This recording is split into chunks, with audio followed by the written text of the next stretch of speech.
हाय। अडेप्लिन के बारे में मैं इस वीडियो में आपको बताने वाली हूँ। अडेप्लिन एक बहुत पॉपुलर मॉलिक्यूल है पिंपल्स के लिए। मैं हूँ डॉक्टर निवेदिता दादू। मैं एक डर्मेटोलॉजिस्ट हूँ और मैं दिल्ली में प्रैक्टिस करती हूँ।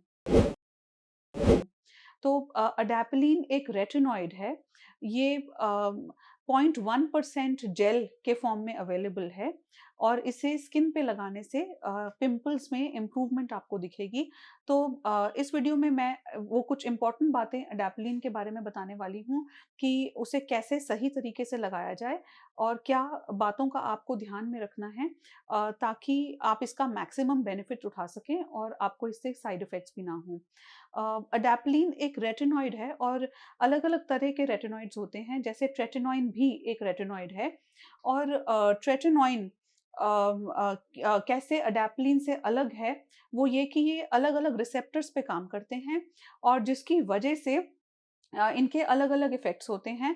तो अडेप्लिन अलग रिसेप्टर पे काम करने की वजह से पिंपल में अच्छी असरदार है, लेकिन ये ट्रेटिनॉइन के मुकाबले कम इरिटेटिंग है। तो ट्रेटिनॉइन से ज़्यादा ड्राइनेस और ज़्यादा इरिटेशन, ज़्यादा रेडनेस देखी गई है। अडेप्लिन के बारे में ये भी आपको जानना ज़रूरी है कि ये किस तरीके से काम करती है। तो अडेप्लिन हमारे डेड सेल्स को एक्सफोलिएट करती है, स्किन के सीबम प्रोडक्शन को कम करेगी, स्किन की ऑयलीनेस को कम करेगी और इस तरीके से ये पिंपल्स को भी कम करती है। एग्जिस्टिंग पिंपल्स भी इससे ड्राई होंगे और क्योंकि ये एक्सफोलिएट करती है स्किन को, तो इसकी वजह से आपको अडेप्लिन लगाने के बाद ऐसा लगेगा कि आपकी स्किन सॉफ्ट हो रही है, सपल हो रही है और डेड सेल्स एक्सफोलिएट होने की वजह से आपको ऐसा भी लगेगा कि आपके पिंपल के मार्क्स भी लाइट हो रहे हैं।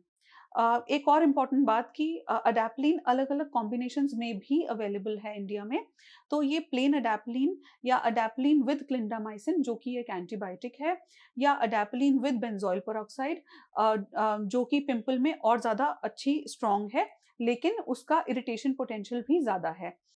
अगर आपकी स्किन बहुत ड्राई है या एक्जिमा प्रोन है तो अडेप्लिन आपके लिए सही जेल नहीं होगा।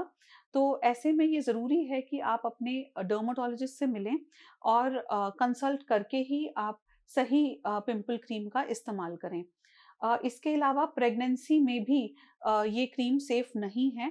तो याद रखें कि अगर आप प्रेग्नेंट हैं या आप कंसीव करने का सोच रहे हैं, तो अडेप्लिन का इस्तेमाल ना करें। अडेप्लिन को किस तरीके से आप अपने फेस पर अप्लाई करें ताकि आपको उसका मैक्सिमम बेनिफिट मिले, वो मैं अब आपको बताने वाली हूँ। तो अडेप्लिन जो मैं समझाती हूँ अपने पेशेंट्स को, वो ये कि आप आधा 1 मटर का दाना पी साइज़ लेके और उसे मॉइस्चराइज़र में डाइल्यूट करके उसके बाद अपने चेहरे पे लगाएँ, या फिर मॉइस्चराइज़र पहले अपने फेस पे लगा के उसके बाद आप अडेप्लिन को अपने फेस पे लगाएँ। और इसके अलावा अगर आपको कुछ भी इरिटेशन हो रही है, तो आप उसे अल्टरनेट डे या कुछ घंटों से ही शुरू करें और उसके बाद आप उसे ओवरनाइट लगाना शुरू करें। और अगर आपको इसके बावजूद भी ड्राइनेस, इरिटेशन, रेडनेस या बर्निंग सेंसेशन हो रही है, तो इसे डिसकंटिन्यू करें और फिर सिर्फ मॉइस्चराइज़र अपने फेस पर कुछ दिन तक लगाएँ, जिससे आपको ये साइड इफ़ेक्ट्स ना हों।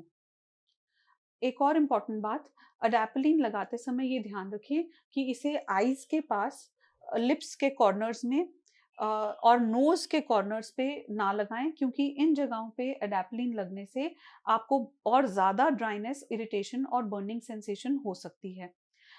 यूजुअली मैं रिकमेंड करती हूँ कि अगर अडेप्लिन लगा रहे हैं और बहुत ज़्यादा ऑयली स्किन है, पिंपल प्रोन स्किन है, तो ऐसे में एक डिफरेंट मॉलिक्यूल का फेस वॉश, जैसे कि salicylic acid based face wash या benzoyl peroxide based face wash का इस्तेमाल करें, जिससे आप अपने पिंपल्स ही नहीं, ब्लैक हेड्स और व्हाइट हेड्स को भी हैंडल कर सकें। तो अब कुछ इम्पोर्टेंट बातें जो आपको पता होनी चाहिए अगर आप अडैप्टलिन लगा रहे हैं तो। लेकिन उससे पहले मैं आपको रिक्वेस्ट करूँगी कि अगर आपको ये वीडियो इन्फॉर्मेटिव लग गई है, तो प्लीज़ इसे लाइक कीजिए और कमेंट सेक्शन पे कमेंट कीजिए ताकि हम ऐसी और इन्फॉर्मेटिव वीडियोज़ आपके लिए ला सकें। तो अगर आप अडैप्टलिन लगा रहे हैं, तो अडैप्टलिन से स्किन सेंसिटिव हो जाती है और जैसा कि मैंने आपको बताया ये डेड सेल्स को एक्सफोलिएट करती है और इसी वजह से ये ज़रूरी है कि आप दिन में एक सनस्क्रीन ज़रूर लगाएँ। सनस्क्रीन के लिए अपने मेकअप के एसपीएफ पे रिलाई ना करें और हो सके तो केमिकल सनस्क्रीन की जगह फिजिकल सनस्क्रीन लगाएं, क्योंकि वो कम इरिटेट करते हैं स्किन को और वो ज़्यादा सेफ है और लंबे समय तक सन प्रोटेक्शन करेंगे।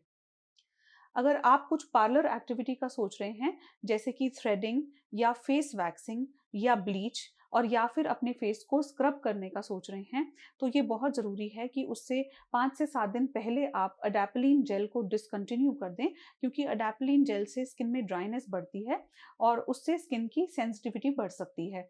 और उसी तरह से ये पार्लर एक्टिविटी के बाद आप कुछ दिन बाद ही अपने अडैप्टलिन जेल को वापस से स्टार्ट करें।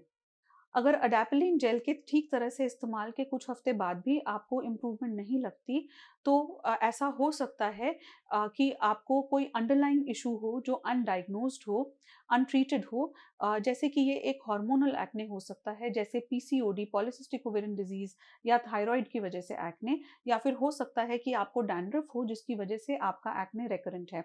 तो ऐसे में ये बहुत ज़रूरी है कि आप अपने डर्मेटोलॉजिस्ट से मिलें, अपने अंडरलाइंग इशू को डायग्नोज और ट्रीट करवाएं ताकि आपको अडैप्टलिन जेल का मैक्सिमम बेनिफिट मिल सके।